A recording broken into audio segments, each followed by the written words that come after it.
Gold prices globally बढ़ रहे हैं, गोल्ड का इंपोर्ट ग्लोबली बढ़ रहा है। भारत ऐसी इकलौती कंट्री नहीं है जहां गोल्ड का इंपोर्ट बढ़ा है या गोल्ड इंपोर्ट को कम करने की बात हुई है। एवरी कंट्री ये कह रहा है कि गोल्ड के इंपोर्ट को कम करना चाहिए जिससे उसका करंट अकाउंट डेफिसिट कंट्रोल में। तो जितना जहां हम हो सकता है वो करें। जो ज़रूरी की चीज़ें उसमें तो ये अंडरस्टूड है कि भाई उसका खर्च होगा, पर जो नॉन एसेंशियल आइटम है, मान लीजिए अगर हम लोग कोई गिफ्ट दे रहे हैं तो गोल्ड की गिफ्ट देने के बजाय हम कोई दूसरे वस्तु की गिफ्ट दे सकते हैं। अगर इसको भी हम कम करेंगे तो बेहतर है। भाई एक और अपील प्रधानमंत्री ने की कि विदेश यात्रा से बचें, ये अपील की, लेकिन विपक्ष ये कहता है कि आप ये अपील करने के बाद चले जाते हैं 5 देशों की यात्रा। देखिए, प्रधानमंत्री जी कोई घूमने नहीं जाते जैसे राहुल गांधी जाते हैं। राहुल गांधी जी ने अपने पर्सनल खर्च पे 60 करोड़ रुपए खर्च करें विदेशी यात्राओं पर, वो पर्सनल विदेशी यात्रा पे गए हैं, ऑफिशियल एज एलओपी नहीं गए, और उसके लिए पैसा कौन देता है किसी को नहीं पता है। प्रधानमंत्री जी एक डिप्लोमेटिक एंगेजमेंट के लिए जाते हैं और वो भी डिप्लोमेटिक एंगेजमेंट का जो खर्च होता है वहाँ की पूरी गवर्नमेंट करती है। फॉर एग्जाम्पल यूएई में, अब यूएई में प्रधानमंत्री जी अगर गए हैं तो यूएई के अंदर प्रधानमंत्री जी ने साथ में जाके $30 मिलियन बैरल का ऑयल का कमिटमेंट लेके आए हैं। ओवरऑल इस विजिट से $40 बिलियन का इन्वेस्टमेंट का कमिटमेंट हुआ है।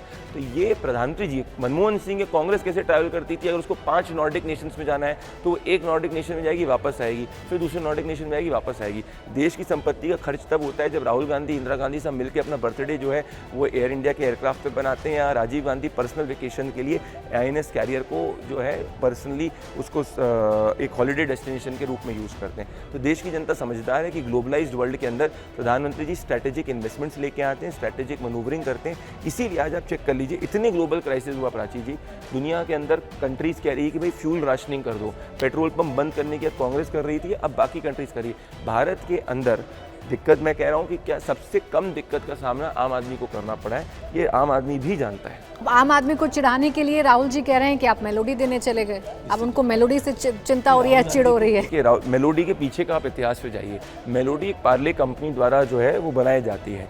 1930s के समय में भारत के अंदर जितनी भी कन्फेक्शनरीज थी, मतलब ये चॉकलेट्स हो गई, सब आइटम्स हो गई, ये विदेश से आते थे। अब एक मेड इन इंडिया कंपनी इतनी बड़ी हो चुकी जो 1 लाख लोगों को रोजगार दे रही है, और वो 100 रुपये की मेड इन इंडिया का ब्रांड को प्रधानमंत्री जी ग्लोबल कर रहे हैं, तो इससे तो राहुल गांधी खुश होना चाहिए। राहुल को दिक्कत ये है कि विदेशी कंपनी को क्यों नहीं दिया और हिंदुस्तानी कंपनी को क्यों दिया। राहुल बेसिकली विदेश से ज़्यादा प्यार करते हैं, विदेशी चीज़ों से ज़्यादा प्यार करते हैं। उनको दिक्कत है कि प्रधानमंत्री मेड इन चाइना को हम दे, मेड इन इंडिया के बजाय वो नहीं।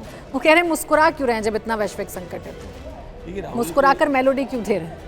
देखिए, राहुल गांधी ये नहीं समझते कि there is something called as personal chemistry in diplomatic engagements, और ये ग्लोबली सबने कहा है कि प्रधानमंत्री नरेंद्र मोदी जी की पर्सनल केमिस्ट्री भले वो बेंजामिन नेतान्याहू से हो गई, भले वो US के प्रेसिडेंट से हो गई, भले वो व्लादिमीर पुतिन से हो गई, इसके कारण भारत को स्ट्रैटेजिक एडवांटेज हर जगह मिला है, और वो एक डिप्लोमेसी का हिस्सा है। इसी कारण आप देखिए, फॉर एग्जाम्पल विद इटली हमने क्रिटिकल मिनरल्स की डील करी है, रेयर अर्थ मेटल्स, जिसके कारण कोविड काल में आप याद करिए कि फोन्स और वो सब की रुकावट आ गई थी, क्योंकि चाइना ने रेयर अर्थ पर रोक लगा दी थी। अब हमको हमारा रेयर अर्थ मेटल का रिजर्व को बिल्ड करना है, तो प्राइम मिनिस्टर उसके लिए इटली के साथ में स्ट्रैटेजिक डील कर रहे हैं। हमारा बायलैटरल ट्रेड को $29 बिलियन तक पहुंचाने की बात है। इटली इज़ वेरी गुड, वहाँ पे 20% जो इकोनॉमिक आउटपुट होता है वो एग्रीकल्चर से कॉन्ट्रीब्यूट होता है। तो जब हमें हमारे एग्रीकल्चर को प्रॉफिटेबल बनाना है तो हमें बेस्ट लर्निंग प्रैक्टिस से सीखना होगा, हम आइसोलेटेड नहीं रह सकते ग्लोबलाइजेशन। बस आखिरी सवाल ये है कि डरने वाली तो कोई बात नहीं है, क्या सब कुछ ठीक है, सब कुछ अंडर कंट्रोल है सरकार के? 100% सब कुछ अंडर कंट्रोल है। इतना मैं आपको 100% आश्वस्त करूंगा कि इस ग्लोबल एनर्जी क्राइसिस के अंदर